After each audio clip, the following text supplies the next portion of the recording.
안녕하세요. 사연 왔어요 톡톡입니다. 구독과 좋아요, 알림 설정 꼭 부탁드립니다. 그럼 오늘의 이야기 시작해 보겠습니다. 지금의 남편과 처음 연애를 할 때입니다.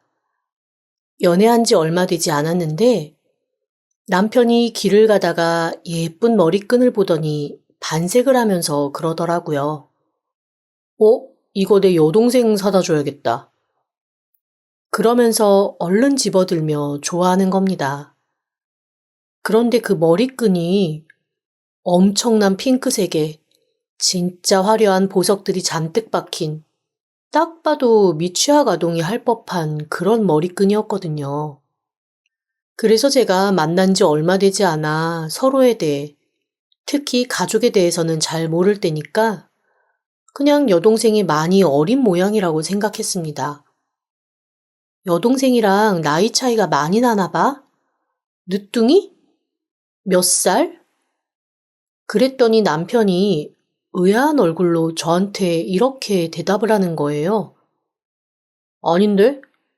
너보다 1살 아래인데? 그 말을 듣고 사실 좀 당황스러웠습니다. 누가 저한테 저런 머리끈을 사주면 뭐 하는 거냐고, 놀리는 거냐고 물어볼 만큼 너무 유치하고 촌스럽게 화려한 거였거든요.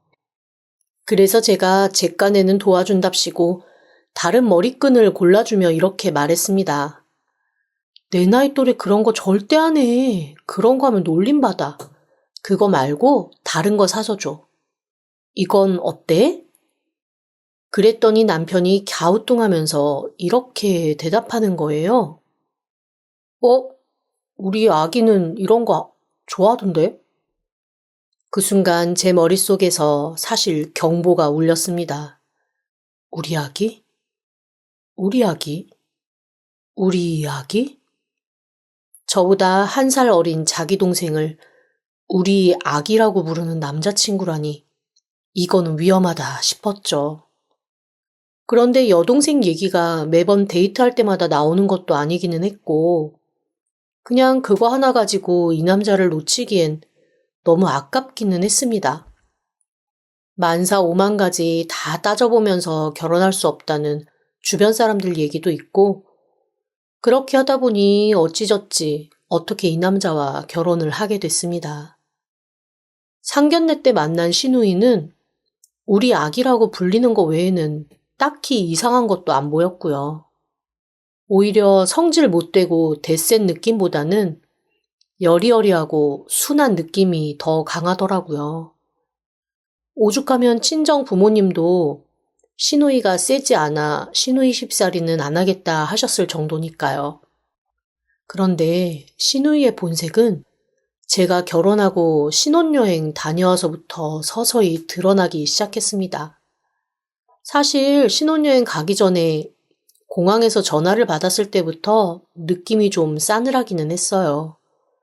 굳이 자기 오빠에게 전화해서 절 바꾸라고 하더니 그러더라고요. 언니, 오빠가 제 선물 산다고 할 때 잘 말려요? 오빠 정말 쓸데없는 거 많이 사니까. 사실 이때까지는 나름 합리적인 말을 하는 사람이구나 했습니다. 그런데 핵심은 다음 말이었죠. 언니가 알아서 면세점에서 명품 하나 잘 골라와요. 쓸데없는 거 안 사게 하는 대신 명품 지갑 하나 정도 들고 오는 센스는 있는 거죠? 딱 그 말을 듣는데 기분이 묘해지더라고요. 분명 제가 윗사람인데 아랫사람에게 하대하듯 명령하듯 툭 던지는 말. 그것도 날 서서 못되게 말하는 말투가 느껴지며 기분이 기묘해졌습니다. 아니나 다를까 시누이는 그날부터 본격적으로 본색을 보이기 시작했습니다. 물론 저한테만요. 시누이는 정말 흙과 백 같은 사람이에요. 자기 가족들과 있을 땐 완벽한 천사입니다. 저랑 가족이 모두 한 집에 있을 때는 전혀 시누이질이라는 거 느끼지도 못하게 행동해요. 물론 가족들이 보고 있을 때라는 조건이 붙기는 합니다. 예를 들어 명절 때 다 같이 모이면 보통 며느리는 힘들게 설거지하고 전 부치고 일하는데 시누이는 소파에서 뒹굴면서 주는 거 따박따박 받아먹고 노느라고 얄미운 짓 한다고 하잖아요. 저희 시누이 그러지 않습니다. 문제는 누가 볼 때만 그렇게 한다는 거죠. 그런데 그 조절을 어찌나 능수능란하게 하는지 오죽하면 남편이 이렇게 한탄을 할 정도예요. 쟤는 시집 가기도 전에도 저렇게 명절 때 일을 하면 시집 가서는 어떻게 하려고. 결혼하기 전에 친정에만 있을 때는 좀 쉬지. 아휴. 항상 저만 어이가 없지요. 왜냐하면 매사 이런 식이거든요. 언니, 설거지는 제가 할게요. 네? 아니에요. 제가 하면 되죠. 아니에요. 제가 설거지 할게요. 언니는 가서 좀 쉬어요. 그런데 그 타이밍이 항상 설거지 제가 다 끝내고 마지막에 접시 2~3개 정도 헹궈서 엎어놓으면 되는 그런 타이밍에 와서 말을 겁니다. 그리고는 극구 제가 하던 설거지를 뺏어서 자기가 싹 마무리를 해요. 그러면 설거지 끝날 때쯤 되겠구나 싶어서 나온 가족들이 시누이를 보고 이렇게 얘기합니다. 아이고, 설거지는 그냥 두지. 그 많은 걸 어떻게 혼자 다 했어? 아니야, 엄마. 이런 거라도 해야 언니가 좀 편하지. 전 부치는 것도 마찬가지입니다. 밑손질 제가 다 하고 밀가루에 계란물까지 싹 묻혀가지고 하나하나 부치고 있다 보면 와서 1~2개 집어먹다가 언니 제가 할게요 이럽니다. 그런데 항상 부칠 것이 4~5개 남아서 딱 한 번만 후라이팬에 올려놓으면 될 때 그렇게 말하는 거죠. 제가 아무리 이것만 하면 된다고 괜찮다고 해도 극구 뒤집개를 뺐다시피 가져가서 절 밀어내고 후라이팬 앞에 가서 전을 부칩니다. 언니는 가서 이제 좀 쉬어요. 그리고는 딱 4개, 5개 정도 남은 전을 앉아가지고 조신히 부치는 거죠. 생각해보세요. 앞에는 산더미처럼 전이 쌓여 있죠. 앞에 시누이가 앉아서 전 부치고 있으면 그게 남들이 봤을 때는 어떻게 보이겠어요? 누가 봐도 시누이가 다 한 것처럼 보이잖아요.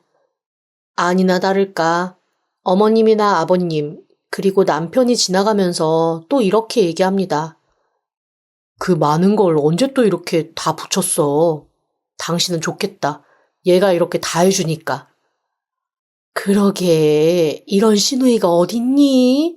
얘 새아가. 너는 그럼 저기 야채들 좀 가져다가 다듬고 국 끓일 준비 좀 해다오. 그렇게 타이밍도 기가 막히게 마지막 마무리만 싹 손대고 자기가 다 한 것처럼 칭찬받는 능력 정말 엄청납니다. 그렇게 집에서도 천사표인 줄 아는 시누이는 딱 자기 엄마 아빠 그리고 남편이 보이지 않으면 바로 새까만색 악마로 돌아섭니다. 결혼하고 얼마 되지 않았을 때의 일입니다. 정말 친한 친구들이 신혼집 집들이를 온 적이 있었거든요. 그런데 제 친구들 엄청 다들 성격이 대쪽 같고 쿨한 친구들이어서 뒷말하거나 돌려 말하는 법이 없습니다. 집들이니까 제가 집에서 제대로 밥 차려주겠다 했더니 하나같이 제가 집에서 밥하는 거 원하지 않는다고 말하더라고요. 제가 그래도 집들이니까 집에서 밥 해주는 게 싫으면 배달음식 시켜주겠다라고 했더니 친구들이 하나같이다 이렇게 얘기하는 겁니다. 야, 신혼집에 냄새 배. 그리고 네가 하는 음식 밖에 음식처럼 맛있지도 않고 배달음식? 그거 배달 용기 다 환경 오염이야. 그냥 나가서 먹자. 차리고 치우는 것도 일이야. 그래. 나가서 먹고 우리가 집들이 선물 사왔으니까 1차는 네가 쏘고 2차는 n분의 1. 오케이? 사실 뭘 해먹어야 하나 걱정도 되고 주변에 변변히 배달시킬 만한 집도 없어서 고민이기는 했거든요. 그런데 친구들이 그렇게 말해주니까 너무 마음이 가벼운 거예요. 남편에게 얘기했더니 친구들 시원시원하다고 밥 맛있는 거 사주라고 하더라고요. 그래서 너무나 마음도 가볍게 친구들 집 구경 딱 1시간 시켜주고 바로 외식을 하러 나갔습니다. 그날은 남편도 새벽 2시 전까지만 들어오라며 저를 마음껏 풀어줬거든요. 신나게 밥 먹고 2차로 맥주집 가서 맥주까지 마시고 있는데 저 안쪽에서 엄청나게 시끄러운 소리가 들리는 겁니다. 육두문자와 쌍욕이 난무하고 집어던지는 소리에 깨지는 소리까지. 저희가 긴장해서 두리번거리고 있으니까 아르바이트 하는 사람이 와서 저희한테 사과를 하더라고요. 별로 취하지도 않았는데 맥주 거품이 자기가 원하는 만큼 올라와 있지 않다고 진짜 심하게 따지면서 진상 부리는 손님이 있어서요. 죄송합니다. 그래서 저희는 뭐 그런 인간이 다 있냐면서 고개를 설레설레하면서 괜찮다고 했습니다. 그러고 앉아있는데 어쩐지 고래고래 소리 지르는 목소리가 제 귀에 너무 익숙한 겁니다. 고개를 갸우뚱갸우뚱 하고 있었는데 친구 중에 하나가 저를 툭 치면서 이러더라고요. 야, 저 진상 부리는 여자 너희 신우이 아니야? 저는 혹시나 고개를 들어 얼굴 마주쳤다가 뭔가 덤탱이 비슷한 걸 쓸까봐 고개를 오히려 푹 숙이고 친구들한테 속삭였습니다. 목소리 들으니까 우리 신우이 맞는 것 같긴 한데 그런데 나 지금 고개 들어서 눈 마주치고 싶지 않거든? 너희가 한번 봐줄래? 그랬더니 센스 있는 친구 하나가 몰래 카메라로 사진 한 장 찍어서 저한테 슬그머니 보여주더라고요. 세상에. 독화살 맞은 야차처럼 입을 벌리고 눈을 부릅뜨면서 버럭 소리를 지르고 있는 신우의 얼굴이 사진에 떡하니 박혀 있었습니다. 너무 창피하더라고요. 고개 푹 숙이고 그냥 맥주만 계속 홀짝이고 있었는데 신우이가 어디론가 전화를 거는 게 들렸습니다. 잔뜩 화가 나서 새되게 소리 지르던 목소리를 순식간에 처연하고 슬픈 목소리로 바꾼 채 신우이가 전화를 한 사람은 바로 제 남편이었습니다. 오빠, 여기 술집인데 나 여기서 너무 험한 꼴을 당하고 있어서 오빠 집 근처인데 오빠가 나 와서 좀 도와주면 안 돼? 등골이 서늘했습니다. 친구들이 제 눈치를 보다가 저한테 속삭이더라고요. 야, 일단 화장실로 도망가. 그래, 너 여기 있어서 남편 만나봐야 좋을 거 없어. 화장실로 튀어. 그래서 저는 친구들의 말을 듣고 슬그머니 화장실로 피했습니다. 화장실 안에서 대체 저 밖의 상황이 어떤 상황인지 전전긍긍하고 있는데 친구 하나가 문자를 하더라고요. 야, 네 남편이랑 신우이랑 다 갔어. 나와. 그렇게 문자 받고 슬금슬금 나왔는데 친구들 표정이 무슨 블록버스터 영화를 본 것처럼 다들 얼이 빠져 있는 겁니다. 제가 슬금슬금 눈치를 보며 물었죠. 왜? 무슨 일 있었어? 우리 남편 왔다 갔어? 야, 네 신우이 장난 아니다. 왜? 무슨 일인데?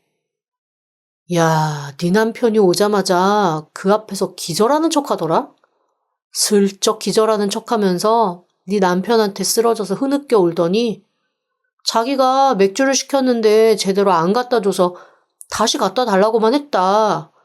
그런데 여기서 자기를 진상 취급했다며 자기 심장이 쪼여서 숨을 쉴 수가 없다고 숨 막 헉헉거리면서 지 오빠한테 그러고 말하는 거야. 와, 오스카상 뭐하니? 네 신우이 안 주고? 야, 근데 네 남편도 장난 아니던데? 왜? 내 남편이 왜?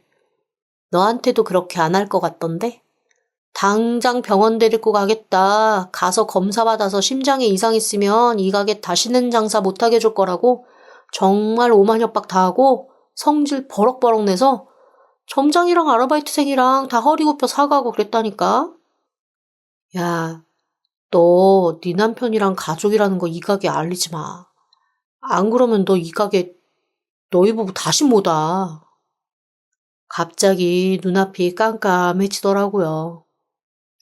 여동생 일이라면 물불 안 가린다는 거 어렴풋이 알고 있었지만 이런 진상짓거리에도 동조할 거라고는 진짜 생각도 못했습니다. 그러면서 제 친구 하나 저한테 슬그머니 뭘 하나 주더라고요. 그래서 제가 이게 뭐냐고 물었죠. 예, 내가 다년간 변호사랑 같이 일하면서 깨달은 것 중에 하나는 모든 증거를 모아두면 나중에 써먹는다는 거야. 그래서 내가 일단 모든 정황을 다 녹화를 해놨어. 너 화장실 가 있는 동안 신우이가 계속 진상 부리던 거, 그리고 네 남편 와서 신우이가 태도 바꾼 거, 그거 내가 다 찍어놨거든? 진짜 사람 일은 모른다. 이거 파일을 잘 갖고 있어. 그래, 알았어. 고마워. 나 그동안 네가 신우이 약간 이중인격자 같다고 그랬을 때 그냥 한 귀로 듣고 한 귀로 흘렸거든? 그런데 와, 이럴 줄은 몰랐네. 정말 대단하다. 지킬 가이드도 저렇게까지 변하진 않을 것 같던데. 그렇게 저의 절친 집들이는 저희 시누이의 진상쇼로 끝나고 말았습니다. 물론 시누이는 제가 그 자리에 있었다는 걸 몰랐죠. 그날부터 시누이에 대한 저의 경계는 커져만 갔습니다. 그런데 대체 시누이가 어떤 식으로 무슨 작전을 쓰고 있는 건지 모르겠지만 시부모님이랑 남편이 점점 시누이에 대해서 하는 태도는 약간 도가 지나치다 싶을 정도로 과잉보호 양상으로 가더라고요. 남들이 보면 무슨 시한부 인생을 살고 있는 가녀리고 연약한 온실 속 화초 그 자체인 거죠. 일하는 것도 없이 집에만 있는 것 같은데 그럼에도 불구하고 갖고 싶은 거 가져야 하는 건 밖에서 사업하는 사람보다 많더라고요. 그래서 제가 너무 이상해서 남편한테 물었습니다. 저기 아가씨는 지금까지 딱히 하는 일도 없는 것 같고 대체 뭘 하고 싶고 어떻게 살고 싶대? 그랬더니 남편이 얼굴을 딱 찌푸리면서 이렇게 얘기하더라고요. 병원에서 무리하지 말라 그랬대. 큰 병원 가서 다시 차근차근 검사 좀 받아보자고 했는데 그렇게 되면 식구들한테 부담된다고 그냥 자기가 알아서 잘 관리하고 살겠다고 하더라. 아, 걱정돼 죽겠다. 저러다가 잘못될까봐. 아니, 그러니까 어디가 아픈 건데? 어디가 약한 건데? 그냥 전반적으로 다 약하고 안 좋대. 무리하면 안 되고, 신경 쓰면 안 되고, 스트레스 받으면 안 되고. 그건 현대사는 누구나 다 그래. 나도 병원 가면 무리하지 마라, 신경 쓰지 말고 마음 편하게 가져라, 스트레스가 만병의 근원이다. 그런 얘기 들어. 아니, 그러니까 정확한 병명도 없는 거야? 그냥 약간 난치? 불치? 뭐 그런 쪽인 것 같던데. 아니, 정확하게 병명을 알아야 뭔가 응대를 하지. 그렇게 아끼면서 왜 그런 건 제대로 확인을 안 해? 아, 걔가 말을 안 해주는 걸 어떻게 해. 그냥 아프고 힘들다고만 하는데. 그리고 집에서도 자꾸만 쓰러진다는데. 어쩐지 좀 이상한 생각이 들었습니다. 제가 맥주집에서 본 시누이는 절대 그 어떤 병도 있는 사람이 아니었고, 그렇게 픽픽 쓰러질 사람도 아니었거든요. 그래서 남편한테 다시 한번 슬그머니 물었죠. 그러면 앞으로도 일 안 하고 그냥 부모님 원조 받으면서 살겠대? 그러자 남편이 슬그머니 제 눈치를 보면서 이러는 겁니다. 그래서 말인데 나도 걔한테 용돈을 좀 주면 어떨까 싶어. 이건 또 어느 나라 멍멍이 소리인지 정신이 멍해지더라고요. 그래서 제가 아무런 대답 없이 가만히 남편을 노려봤습니다. 그랬더니 남편이 슬그머니 제 눈을 피하면서 이러는 거예요. 아니, 엄마 아빠가 노후자금으로 마련해 놓으신 게 있긴 하지만 언제까지 얘한테 계속 그렇게 주실 수 없고. 근데 얘도 자기 나름대로의 생활이 있을 거 아니야. 그러니까 많이도 아니고 한 달에 한 50 정도만 내가 그냥 용돈으로 지원을 해주면 어떨까 싶은데 갑자기 화가 버럭 나더라고요. 저희 맞벌이를 하고 있는 상태이긴 한데 솔직히 말하면 남편보다 제가 조금 더 법니다. 연봉으로 따지면 2천만 원 정도 제가 좀 더 많아요. 그런데 남편이 자존심 상할까봐 남편 연봉보다 제가 한 500 정도 적게 번다고 얘기를 해놓은 상태거든요. 저 같은 경우는 월급으로 매달 일정한 금액이 들어오는 직업이 아니라 일단 월급은 기본급으로 들어오고 3개월, 6개월 이런 식으로 한 번씩 성과급 형식으로 나머지 연봉이 들어오는 형태입니다. 그래서 성과급 통장만 따로 만들어서 관리를 하면 월급 통장은 남편보다 적은 월급처럼 보이게 만들어 놓을 수가 있거든요. 그래서 의도치 않게 처음에는 남편 자존심 살려준다고 시작한 월급 숨기기가 결혼한 지 2년이 넘은 지금에는 어쩌다 보니 그냥 제 비자금 통장처럼 돼버리고 말았지요. 저희 둘 다 결혼 전부터 약속을 한 건 서로가 버는 돈에서 용돈 100만 원씩만 빼면 나머지는 부부 공동 통장에 넣어서 앞으로 집 옮겨가고 아이 낳은 후 아이한테 투자할 돈으로 다 모으자는 거였거든요. 그런데 사실 30 넘은 성인이 밖에 나가서 일하면서 한 달에 100만 원 조금 벅찰 때도 있어요. 왜냐하면 기름값도 있고 매일 점심 사 먹어야 되고 가끔 동료들이랑 차 한 잔 치킨 하나 먹다 보면 100만 원 정말 훅 나가거든요. 용돈에서 각자 통신비도 해결하고 있기 때문에 100만 원 그렇게 큰 돈 아닙니다. 게다가 남편 같은 경우는 친구들이랑 하는 취미생활도 있기 때문에 항상 저한테 용돈이 부족하다고 투덜투덜거립니다. 그런데 50만 원을 시누이한테 주고 싶다는 건 자기 용돈이 아니라 저희 공동경비에서 주고 싶다는 얘기잖아요. 저는 그것만큼은 용납할 수가 없었습니다. 그래서 표정에 웃음기 하나 없이 싸늘한 얼굴로 그랬습니다. 오빠 용돈에서 나눠주면 되겠네. 동생 위한다는데 뭐 50이 아니라 100이라도 줘. 그런데 우리 공동경비는 손대지 마. 당신 동생 챙기는 거니까 당신 용돈 내서 해결해. 그랬더니 남편 얼굴이 갑자기 싹 굳더라고요. 그러면서 저한테 이러는 겁니다. 너는 어떻게 애가 정이 없다? 명절 때도 너 일 안 시키려고 그 아픈 애가 전 다 붙이고 설거지하고, 어? 그렇게 마음 써주면 너도 그래도 가족으로서 조금 마음 써줄 수 있는 거 아니야? 우리 공동경비에서 한 달 50이 그렇게 어려워? 야, 진짜 치사하고 무섭다. 남편이 그 말을 하는데 정말 네가 알고 있는 모든 게 다 잘못됐다는 사실을 죄다 말하고 싶다는 생각이 머리 끝까지 올라왔습니다. 네 여동생의 실체는? 이라는 말을 하려고 입을 여는 순간 남편은 지풀에 자기가 화를 참지 못하고 그 자리를 박차고 나가버리더라고요. 그리고는 그날 집에 들어오지 않았습니다. 분명 시댁 가서 잤겠죠.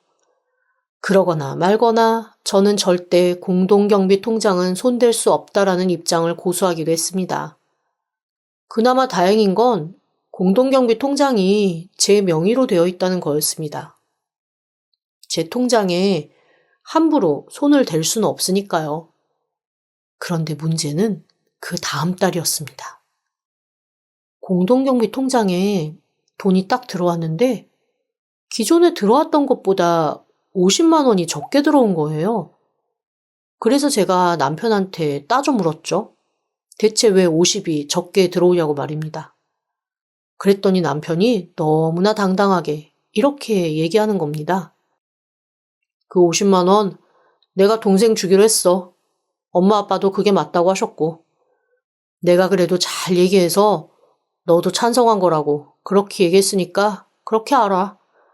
야, 시댁에서 너 미움 안 받게 하려고 내가 가운데서 정말 방패막이 해줬다.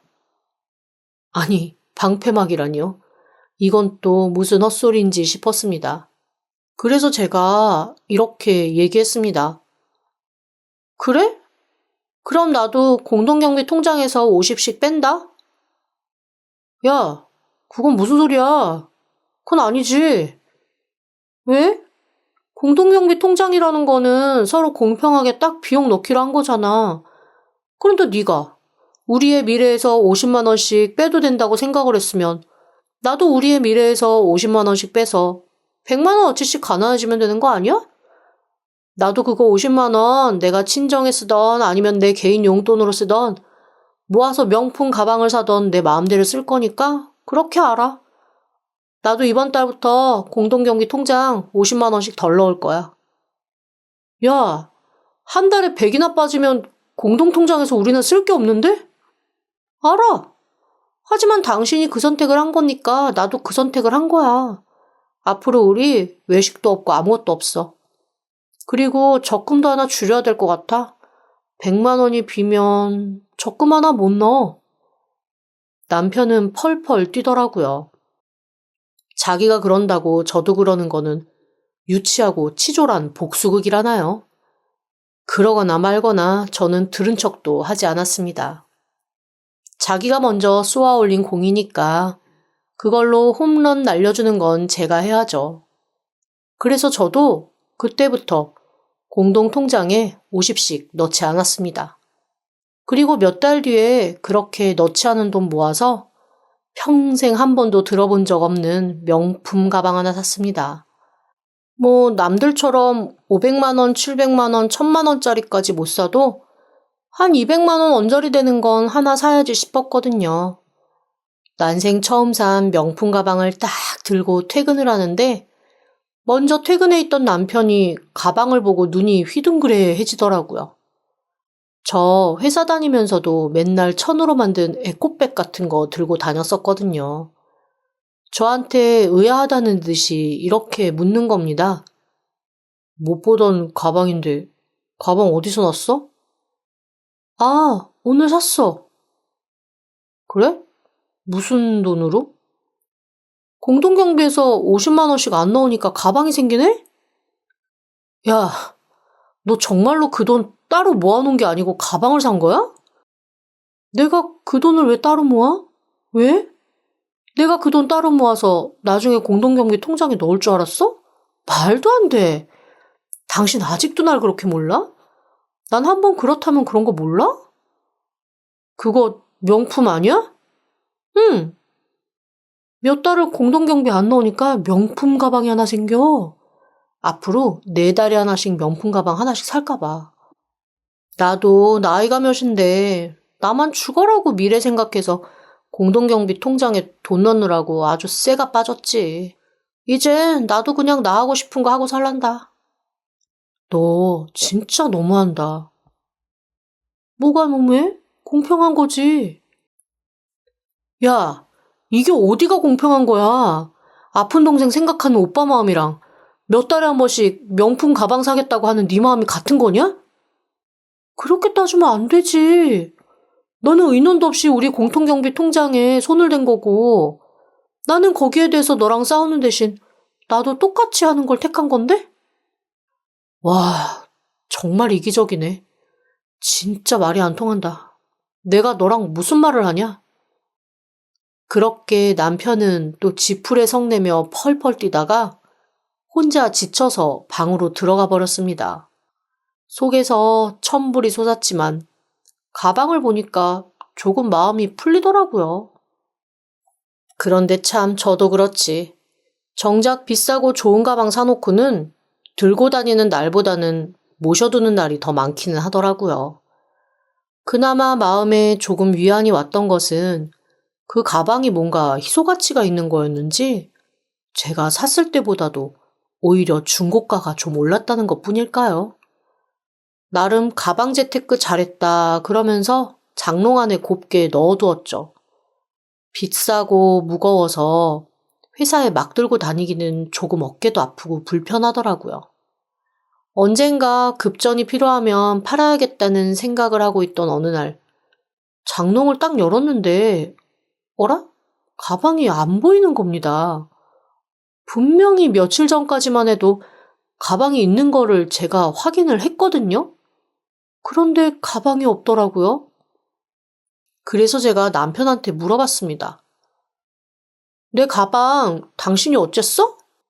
그랬더니 남편이 확 짜증을 내면서 저한테 내가 네 가방이 어디 갔는지 어떻게 하냐고 성질을 딱 내더라고요. 근데 아무리 찾아도 가방이 없어서 마구마구 뒤지기 시작했죠. 그런데 그 순간 제 뇌를 스치는 생각이 하나 있었습니다. 몇 주 전부터 시누이가 저희 집에 왔다 갔다 했었거든요. 사실은 제 남편이 3주째 집에서 놀고 있습니다. 회사에서 뭔가 잘못을 했는지 저한테 자세하게는 말을 안 하는데 명예퇴직 비슷한 걸 당한 것 같더라고요. 그것도 제가 짐작해서 말할 수밖에 없는 게 남편은 분명 회사를 자발적으로 그만뒀다고 하는데 그러기에는 너무 시기도 급작스럽고 대책 없이 그만둔 느낌이었거든요. 남편 성격에 미리 갈 회사가 정해지지도 않은 데다 저한테 의논 한 번 없이 그만둘 사람은 아니고 제가 퇴직금에 대해서 물어봤을 때도 그냥 어영부영 대답을 미루는데 영 미심쩍었습니다. 하지만 자기가 저한테 얘기하기 싫다는데 제가 억지로 캐물을 순 없고 그냥 너도 오랫동안 일하면서 힘들었으니 집에서 쉬어라 이러고 아무 말도 안 하고 있는 중이었거든요. 그런데 어느 날부터인가 제가 퇴근하고 오면 남편이 혼자 먹은 것 치고는 이것저것 먹거리가 많이 없어져 있어서 제가 한번 물어봤거든요. 자기는 집에 있으니까 입맛이 도나 봐? 뭘 엄청 많이 잘 먹네? 아니야. 저기 동생이 와서 같이 먹고 그래. 오빠 이러고 있으니까 그냥 집간에는 기분 풀어준다고 와가지고 있고 그런 거지 뭐. 그런데 남편 말과는 달리 시누이가 정말 자기 오빠 때문에 오는 것 같지 않다는 느낌이 들었습니다. 제가 워낙 제 공간에 누가 오는 걸 싫어해서 친정 식구들도 잘 안 부르거든요. 그러니 대놓고 와서 제 살림 뒤질 핑계가 없었는데 딱 그 핑계 잡은 것 같은 느낌이더라고요. 어쩐지 제 화장품도 조금씩 줄어있고 침대도 흐트러져 있고 아마 자기 집처럼 바르고 씻고 입고 누워 자고 그러는 것 같았습니다. 그런데 그런 것까지 또 일일이 말하면 까다롭게 군다고 남편이 난리를 칠까봐 그냥 아무 말도 없이 지켜보는 중이었죠. 그 와중에 가방이 없어진 걸 보니 이거 뭔가 느낌이 이상한 겁니다. 그런데 제가 제 시누이 캐릭터를 알잖아요. 절대 그 가방을 자기가 지니고 있을 사람이 아니거든요. 아무리 탐나고 갖고 싶어도 저한테서 그걸 가져갔으면 저한테 혹시나 들킬 수 있는 상황에 절대 그 가방을 노출시킬 그런 사람이 아닙니다. 여우 중에 상여우니까요. 그러면 대체 이 시누이가 이 가방을 어떻게 할까 혼자서 이리 고민하고 저리 고민했습니다. 그러다 동네에서 서로 물건을 거래하는 중고마켓에 들어갔습니다. 세상에. 그랬더니 아니나 다를까. 거기에 딱 제 가방이 3시간 전에 매물로 올라온 거 있죠? 그 가방이 조금 특이한 색깔이기도 하고 제가 무심히 막 들고 다니다가 오른쪽 아래에 약간 상처가 나 있거든요. 근데 가죽에 난 상처라서 뭐 어차피 그다지 크게 신경은 쓰지 않았는데 그 상처까지 딱 기재해서 약간 상처가 있어서 싸게 내놓습니다 라면서 올려놨더라고요. 그런데 제가 그 가방 중고가가 제가 산 가격보다 올랐다고 했잖아요. 딱 제가 산 가격만큼 할인해서 내놓는다고 그렇게 올려놓은 겁니다. 제가 얼른 채팅을 했죠. 제가 꼭 사고 싶다고 그랬더니 20만 원 선입금을 하라길래 계좌를 알려달라고 했습니다. 그리고는 얼른 친구에게 전화를 해서 상황을 설명을 하고 내가 줄 테니 그 계좌로 입금을 하고 대신 그 계좌 주인이 누군지 좀 나한테 이름을 말해달라고 했습니다. 친구가 입금하고 이름을 말해주는데 아이고, 시누이 이름 맞더라고요. 시누이는 입금된 사람 이름이 제가 아니니까 안심을 했겠죠. 입금하긴 되었다면서 저한테 얼른 만날 날짜 잡자고 나머지는 만나서 현금으로 받자고 하는 겁니다. 그래서 제가 알겠다고 대답을 하고 당장 1시간 뒤에 약속을 잡았습니다. 그리고는 남편에게 얘기했습니다. 나 뭐 좀 살 게 있는데 조금 무거운 거라. 같이 가줄 수 있어? 그렇게 남편을 데리고 거래하기로 한 장소로 갔죠. 남편과 앉아서 기다리고 있는데 저쪽에서 시누이가 가방을 들고 걸어오더라고요. 가만히 있다가 시누이가 가까이 왔을 때 시누이를 불렀습니다. 여기요. 당황한 얼굴의 시누이가 머뭇머뭇 저희를 보고 있더라고요. 어? 너 여기 웬일이야? 볼 일 있어? 어? 아니, 난 그냥... 그런데 오빠는 여기 웬일이야? 언니는 웬일이고요?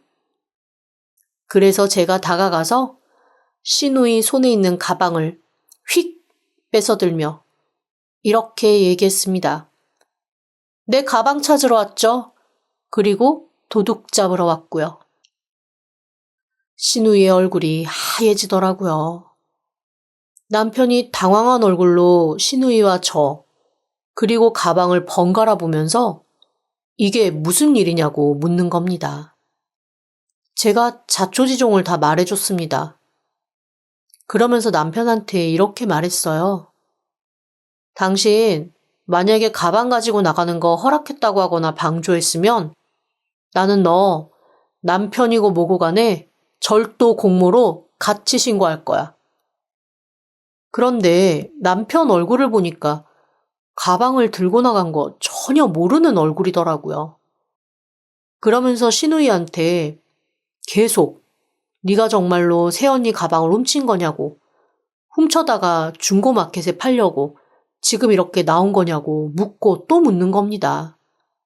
그런데 저희 시누이 그런 식으로 궁지에 몰리니까 본색을 드러내더라고요. 갑자기 오만 욕을 다 하면서 자기 오빠한테 미친 사람처럼 퍼부어대는데 제 남편이 뺨 맞고 머리끄댕이 잡히고 등판 맞고 발 걸려 넘어져도 저런 표정 안 질 것 같은 어이없고 당황스러운 얼굴로 멍하게 자기 여동생을 쳐다보는 겁니다. 그리고 그날 저는 처음으로 남매가 고래고래 소리 지르면서 싸우는 장면을 직관했지요. 그날 집으로 돌아오면서 남편은 씩씩거리며 화를 감추지 못하더라고요. 저한테 대체 어떻게 알았냐고 해서 저 술집에서 제 친구가 찍어서 저한테 전달해줬던 그 동영상을 보여줬습니다. 남편이 동영상을 보고 또 보고 보고 또 보고 정말 10번쯤 보더라고요. 그러면서 너무나 기가 막히고 어이가 없다는 듯이 멍하게 널브러져 있는 겁니다. 저한테 그제야 이렇게 얘기하더라고요. 자기가 회사 그만둔 거 사실 여동생 때문이라는 겁니다. 그래서 제가 대체 그건 또 무슨 소리냐고 했죠. 그랬더니 시누이가 앞으로 계속 이렇게 용돈 받으면서 살 수는 없으니 가게를 하나 내달라고 했답니다. 자기는 지금까지 소득 신고한 게 없어서 대출도 안 되고 그러니까 오빠가 도와달라. 그냥 달라는 거 아니고 일해서 갚겠다고 했다는 거죠. 그래서 대출을 받으면 제가 알게 되니까 그냥 퇴직금 받아서 주려고 퇴사를 했다는 겁니다. 너무 어이가 없어서 한동안 멍하게 바라보다 물었습니다. 그래서 퇴직금 줬어? 아니, 내일 나오거든. 그래서 내일 주기로 했었지. 아휴, 이렇게라도 안 게 다행이지. 일단 엄마 아빠한테 좀 말씀을 드려야겠어. 고개를 저으며 남편은 홀로 시댁으로 향했습니다.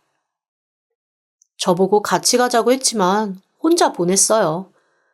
가족들끼리 알아서 해결하라고 말이죠. 처음에는 남편의 말을 믿지 않으셨던 어머님, 아버님은 남편이 보여준 증거들을 보고 너무 놀라서 아무 말도 못하셨다고 하더라고요. 시누이가 제 가방 판다고 내놓은 중고마켓 글이랑 술집에서 찍은 동영상, 그리고 남편의 퇴직금으로 가게까지 내려했다는 사실 다 모르고 계셨더라고요. 게다가 자초지종을 물어보는 시부모님 앞에서 한 번도 보인 적 없는 검은 본성을 그대로 드러내며 저한테 온갖 욕을 하면서 다 저 때문이라고 난리 부리는 것을 보시고 정말 큰 충격을 받으셨습니다. 나중에 시부모님이 제게 연락을 하셨길래 저는 그냥 그동안 제가 겪은 일을 담담히 말씀드렸죠. 그날 이후 시누이는 집에서 완전 위치가 바뀌고 말았습니다. 가장 피라미드 꼭대기에 있던 상전에서 모두의 눈치를 보는 사람으로 말입니다. 저는 일단 모두가 시누이의 실체를 알게 된 게 가장 속 시원합니다. 앞으로 또 어떻게 될지는 모르겠지만 일단은 시누이도 제 눈치 살살 보니까요. 아, 이번 명절에는 시댁에 안 가기로 했어요. 남편 놈이 무슨 정신을 차렸는지 둘이 여행 가자고 하대요. 퇴직금에서 일부 빼서 여행 쏘겠다고 하더라고요. 결혼하고 처음으로 마음 편한 시간이 바로 요즘입니다. 너무 좋아요. 지금까지 들어주셔서 감사합니다. 구독과 좋아요, 알림 설정은 사연 왔어요 톡톡에게 큰 힘이 됩니다. 지금 바로 구독 부탁드립니다. 그럼 다음 사연으로 또 찾아오겠습니다. 감사합니다.